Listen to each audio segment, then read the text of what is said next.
contaminant.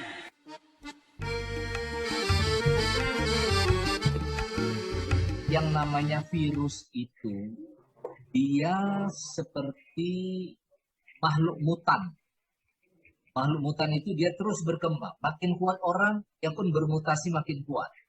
Makin mampu orang bertahan, dia cari cara lain, berubah. Gitu. Itulah. Karena dia mau hidup, Pak. Dan yang tempat hidup yang terbaik buat dia itu adalah paru-parunya manusia. Ini tolong kita ingat. Itu adalah rumah dia, paru-paru kita. Jadi dia butuh kita untuk kehidupan dia. Ya kan? Tapi kalau kita bisa bertahan dengan antibodi yang cukup, mungkin kita sama-sama hidup sama dia. Nah, Dr. Bide, kalau bicara paru-paru ini aku ini kan barangkali ini. Ya, karena terus terang aja. Saya itu kan COVID ada yang tersinggung. saya bilang kan tadi perokok, dia kan merokok. Gue bilang dia bang Saya kan perokok. Halis ini nanti tanya sama Bidin Yang kira-kira kalau merokok rokok tuh ini pun ya kayak apa namanya, ada zaman suka pecal, ada zaman suka soto, tapi suka rokok ini kok nggak siap-siap. Siap lah dulu, kan? Ya, itulah dia yang barangkali. Biar tahu enaknya udara pagi itu seperti apa rasanya begitu. Apalagi ditambah sebatang rokok. Saya tidak tahu apakah ini joke atau apa kan begitu Ya, ya. Tapi waktu saya alami kemarin tuh begitu kita disangkakan sebagai terpapar COVID ini, Ya. kan saya di MRI, kemudian ada di ronsen dan segala sesuatunya Ya. kan begitu. Tuh. Jadi ada yang saya coba ingin sampaikan, begitu saya lihat hasilnya, alhamdulillah, ternyata paru-paru itu bersih. Apakah bersihnya ini karena MRI itu tak tembus menghadapi paru-paru yang penuh nikotin, atau apa? Itu yang perlu juga dipertanyakan sama dokter. Ini pembelaan ini. Pembelaan. ini? Atau Apalagi? minum susu dulu baru di MRI. Aku Ya. jadi ingat karena ya gitu ya, kalau eselon 1 itu selalu dapat pemeriksaan kesehatan menyeluruh setiap setahun ya. Pada suatu ketika di rumah sakit Minto Harjo, dokternya bingung lihat paru-paru saya. Di Menteng ya. Bersih, tapi kok berkabut. Heran dia. Dia tanya ini, saya bilang tidak. Tanya itu, tidak. Ada keringat malam, Pak? Tidak. Ada merasa susah bernapas? Tidak. Dia coba dengan treadmill, goal, bagus, lincah, lari kencang, kan gitu ya. Bingung dia. Terakhir saya lihat itu gambar. Nah, saya lihat yang mana yang dokter ragukan saja. Ini kok ada gambar kabut ini. Terus saya katakan begini, apa ada hubungannya dengan saya suka naik sepeda? Oh, kaget dia. Jadi, Pak Dokter naik sepeda dari mana? Saya bisa 1-2 kali seminggu naik sepeda ke Kuningan, Kementerian Kesehatan. Loh, jadi Bapak lewat dari jalan-jalan yang ramai dengan banyak knalpot mobil itu? Iya, kalau saya sanggup, malah saya angkat sepeda saya ke seberang. Saya lewat dari jalan yang sepi, saya bilang. Aduh, jangan lagi lah. Daerah Sunter kan enak, sejuk, dingin. Di situ aja lah main sepedanya. Artinya apa? Boleh jadi kebiasaan itu membuat tidak terasa ada apa-apa di paru-paru. Tapi ketika nanti sesuatu datang yang berbeda penyebabnya, kayak COVID ini, baru terasa betapa susahnya kita. Kira-kira begitu, Bang. Ya, tak bermaksud menakut-nakuti ya, apalagi Abang sudah paham. Ya, kemampuan paru-paru pasti terbatas ya, karena faktor umur ya, dan sudah banyak polusi yang kita hirup dari kiri, dari kanan dan sebagainya. Kira-kira begitu. Yang perlu diingatkan tuh si Hari itu, dokter. Kenapa pula dia? Ya, dia kualitas rokoknya lebih banyak. Kalau saya kualitas, dia kuantitas. Dia bisa sampai 2 bungkus. Bang Halis, aku kebetulan ini kan sepanjang pekerjaanku dulu itu jual rokok. Ya, jual rokok. Jadi aku banyaklah ilmu tentang rokok. Di rokok itu kan ada habit, ada candu. Jadi kalau abang kuliah lebih banyak habitnya. Abang sebelum siaran merokok dulu, berinspirasi. Jadi kalau besok-besok nggak merokok, mau nanya apa juga nggak tahu. Ada satu kesalahan Bang Halis. Dia merokok dalam keadaan suntuk. Oh, merokok dalam keadaan senang hati. Nah, itu pengaruh. Itu masalah endorfin. Kan udah aku bilang kemarin, orang yang nggak kena COVID itu kalau perokok berat. Kenapa? Karena sebelum datang COVID udah mati duluan dia. Jadi pernahlah dokter Pernah dokter Rosian Arbi bilang ke aku tahu ini bercanda, tapi bagus, dia bilang. Kalau kita membawa ya ada kapal dari luar negeri masuk ke Indonesia, itu kan diasapin dulu, fumigasi, Ya. hilang kumannya. Makanya paru-paru kita ini perlu difumigasi sama asap biar mati kumannya. Diasapin. Jadi itu tujuannya. Jadi banyak sekali Bukan asap ya, rokok, banyak sekali paru. ini banyak sekali administrasi menyesatkan. Jadi itu kadang-kadang ada juga yang dulu bilang begini, merokok itu harus ngopi. Kawan kopi itu rokok. Sebenarnya dua-dua itu kan masalah itu, satu kopi. Ya itu teori buku silat. Itu teori buku silat terus. Oke. Ya racun ketemu racun mati racunnya. Jadi antara nikotin dan kafein berperang mati dua-dua. Nah, Aku barangkali lupa apa ada jawaban Dr. Abidin tadi tentang bisa terulang lagi nggak? iya. Nah, jadi jawabannya Bang sangat bisa. Bahkan sudah vaksinasi pun bisa. Karena vaksinasi itu hanya memperkuat daya tahan tubuh kita. Kalau nanti datang itu virus itu, sistem tubuh kita langsung bisa membaca. Oh, kau datang ya? Ayo kita perang. Main. Insya Allah kita menang. Tapi tidak ada jaminan bahwa kuman itu tak bisa masuk. Karena masuknya kuman itu melalui makanan maupun udara yang kita hirup. Gitu. Melalui tangan yang kotor, yang ngorek-ngorek hidung, ngupil-ngupil, ikut masuk dia ke dalam. Sampai di paru-paru. Sampai di sana baru ketemu dengan antibodi yang ada dalam darah. Jadi proses bertemunya kuman virus dengan tubuh kita, peperangan itu terjadi ketika sudah sampai di darah. Artinya kan sudah dalam tubuh kita. Kira-kira begitu Bang. Jadi Ya, dokter. Bang Midin, gini. Ada sedikit ya. Kemarin juga ada pertanyaan begini. Ya. Kalau seandainya vaksin itu diperuntukkan untuk meningkatkan antibodi, sementara kita juga makan vitamin, makan obat, makan segala Betul, macam yang tujuannya juga sama. Nah, kenapa mesti vaksin? Kenapa nggak obat saja? Nah, sekarang di mana bedanya? Kalau Itu yang aku lakukan terus. Itu yang aku lakukan. itu kan kemarin yang kau kasih ilustrasi. Sama kita nih. Kalau petinju itu orang lari apa segala macam itu makan obat, tapi kalau sparring partner itu antibody. Malah kalau anakku kemarin kasih tahu sama aku, katanya Pak, kalau yang namanya vaksin itu kayak orang pakai seat belt di mobil, nggak bisa menghindari tabrakan, tapi paling tidak seat belt itu bisa menghindar atau mengurangi risiko. Nah sekarang aku tanya sama Abidin ini, kira-kira di mana bedanya? Apakah memang harus dua-dua atau satu aja cukup seperti Isari? Makan obat aja lah, makan vitamin, olahraga dan lain sebagainya. Gembira, selalu positif Kayaknya thinking. semua kan membentuk antibody. masalahnya begini, ya. Kita tidak tahu seberapa kuat tubuh kita ini, ya. Bahkan seorang yang olahragawan pun itu belum tentu badannya kuat.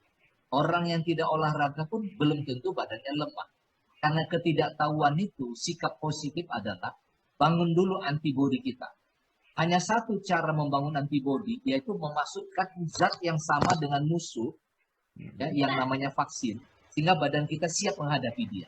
Itu poin satu. Poin kedua, kita lakukan pencegahan yang namanya 5M.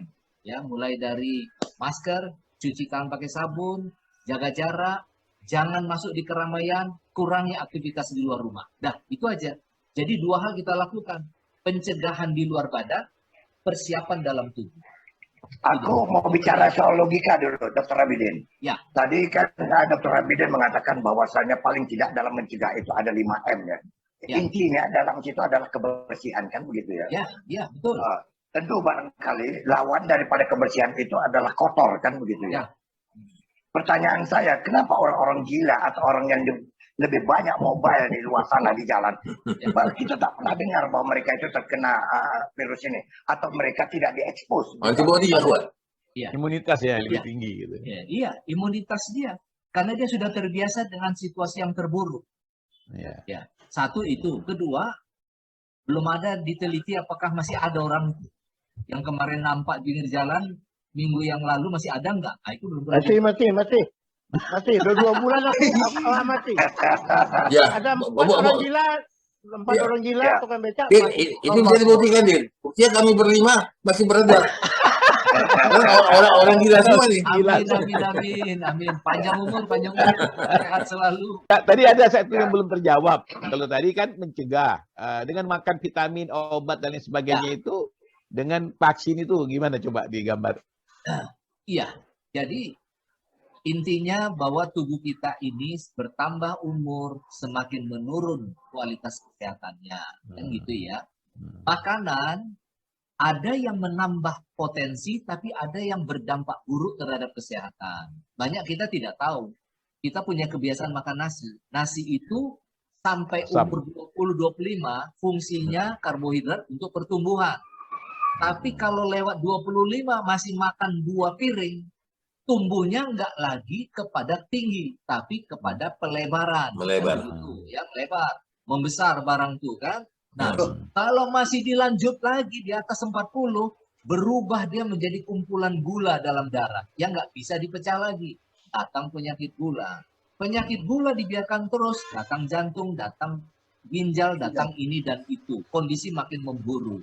Nah, apakah kita yang berenam ini sehat? Boleh saja nampak, saya lihat dari sini sehat. Tapi boleh jadi kualitasnya sudah turun. Maka caranya vitamin. Kenapa mesti vitamin? Karena nggak mungkin kita makan semua yang bergizi di luar sana. Udah nggak mungkin lagi.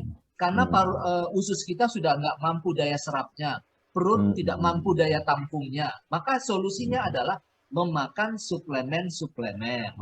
Itu dia. Paham Pak. Dan tadi ada satu yang perlu dipertegas ulang. Kalau banyak makan karbohidrat, tambah besar barang tuh. Barang yang mana itu kira-kira ya? Barangkali Dia nggak pakai gini. Kalau pakai gini banyak. Nggak apa-apa. maksudnya barangkali. Itu lain cerita. Lain cerita.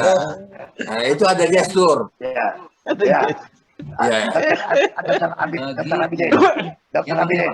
Ya, Pak. Ya, ini kan ada 2 macam barangkali yang boleh apa? Ada yang obat yang kimia ya, ada obat yang herbal. Kalau sekiranya kita boleh dipilih, itu mana yang lebih apa? Herbal. Yang Kualitas. terbaik itu herbal, Pak. Yang alami. Karena itu memang sudah ekosistem dengan tubuh kita.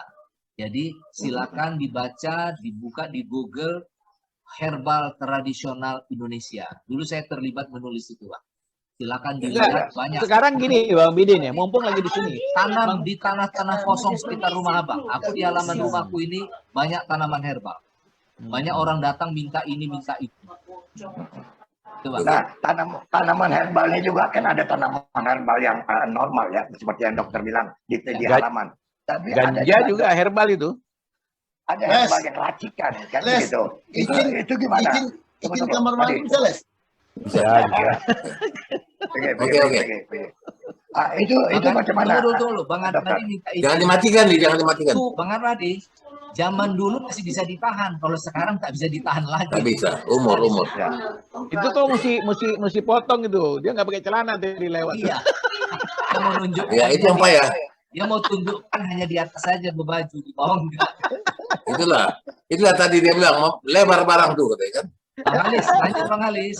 Bang Alis, kembali dulu Bang. Abang tadi bertanya ya, paru-paru yang kotor. Kemudian ada berkabut-kabut. Kalau aku melihat begini, nggak tahu nih apa Bidin setuju sama aku. Sebenarnya dengan meningkatnya usia kita, kemampuan faal tubuh kita dalam segala organ itu turun. Satu dokter ginjal Medan yang terkenal bilang sama aku, untuk usia kita ini sekarang, yang di atas 60, kita tidak perlu ginjal yang 100%. Karena kita bekerjanya juga bukan otak. Sama, paru-paru kita pun di usia sekian, kita nggak perlu paru-paru 100%. Karena semua menurun. Nah, tetapi ingat, virus ini, COVID ini, aku melihat, ini tantangan kita. Tahun 1955, aku kelas 4 SD. Itu kita terserang flu. Flu itu mematikan, Bu. Sampai aku kemana-mana ditaruh sapu tangan sama bapak. Ya, aku masih ingat, sapu tangan itu dikalungkan, nanti kalau apa masukkan. Dulu kita sangat rentan terhadap flu. Kemudian kita bisa bersahabat dengan flu. Artinya apa? Karena kita menguat. Kita juga adalah makhluk mutan yang bertambah kuat, tambah kuat. Bang Hari, saya potong dulu. Itu ayah abang itu luar biasa. Kalau kami dulu dibiarkan saja ingus itu turun sampai ke mulut. Iya. Angka 1, angka 11 ya. 1, 11. Ya, jadi itu berkenal Bang. Dan kita juga adalah makhluk yang mutan. Kita tiap hari bertambah kuat. Seluruh makhluk di dunia itu bertambah kuat. Abang lihat zaman kita kecil, kecoa, itu kakerlak, itu dia hanya merayap di kamar mandi. Zaman sekarang, kecoa itu bisa terbang. Iya, betul. Betul. Nah, kita juga punya kemampuan itu nanti satu saat. Jadi mungkin datang COVID ini membuat kita menjadi mutan, menjadi kita lebih dijaya, kata orang. Lebih kokoh, lebih kuat menghadapinya. Dan aku percaya itu. Gak tahu, Din, mungkin katakanlah 20 tahun dari sekarang, kita akan berteman dengan COVID ini. Karena kita kuat. Nggak apa-apa lagi. Masuk pun kau keluar, masuk kuping kiri, kuping kanan. Tak apa-apa otakku. Cuma ada satu pertanyaan ini, Din. Kemarin itu minggu lalu, udah 7 hari, 8 hari, anakku tiba-tiba kehilangan penciuman. Ya. Jadi malam itu dia bilang jam 8 malam, dia bilang, oke, pagi-pagi kami pergilah ke rumah sakit. Karena teman yang dokter bilang di antigen. Di antigen tunggu 1,5 jam dan ternyata dia positif. Sekarang udah hari ke-8, sudah mulai kembali penciumannya. Syukur alhamdulillah. Nah, tetapi akibatnya aku yang datang. Ya, kau tahu aku kan, awak anak Medan. Ya, kalau dibilang dokter bandel awak. Kadang-kadang awak sok pula dari jago awak dari dokter. Aku bilang, sorry, aku bilang, Bapak juga harus di antigen. Kalau bisa di PCR. Nah, datang bandelku Bang Alis. Lah, aku sehat kok suruh aku sakit. Nah, ada begitu, perasaan begitu. Kalau umpamanya aku coba, ternyata aku positif, kan terganggu pikiranku. Sudah terganggu pikiranku, hilang keceriaanku, hilang kegembiraanku, hilang sifat humorku. Tambah sakit. Aku kayak tadi, aku mempercayakan diriku kepada makanan-makanan. 1 tahun aku di rumah, beratku naik 20 kilo. I'm fine. Hanya lamban bergerak, tapi I'm fine. Setiap pagi sekarang, telur ayam kampung setengah matang 2, Ovaltine, segala macam. Ya. Apa boleh buat? Karena itu karena aku begini, aku menolak. Ada satu hal yang agak sedikit membuat aku miris ya. Anakku urus. Pergilah kami ke gedung olahraga Bogor. Di situ ada yang drive-thru, naik mobil, suntik. Di pintu pertama aku dicegat orang tuh. Mau apa, Pak? Mau vaksin. Oke. Terus dia tanya, aku tanya, ini Sinovac? Iya, Sinovac. Ya, 1 lewat. Yang kedua, catat nama. Di mobil terus sih. Sinovac. Yang ketiga, sudah dokter, apa? Udah mau suntik ya? Aku tanya, ini Sinovac yang dari Bandung? Iya, katanya. Aku tengok botolnya. Loh, ini bukan Sinovac yang ini Sinovac dikembangkan. Aku gak jadi. Kenapa, Pak? Aku bilang bukanlah saya tidak percaya, saya tidak nyaman. Ini kesehatan saya, ini hidup saya, ini nyawa saya tidak nyaman kalau Anda suntik.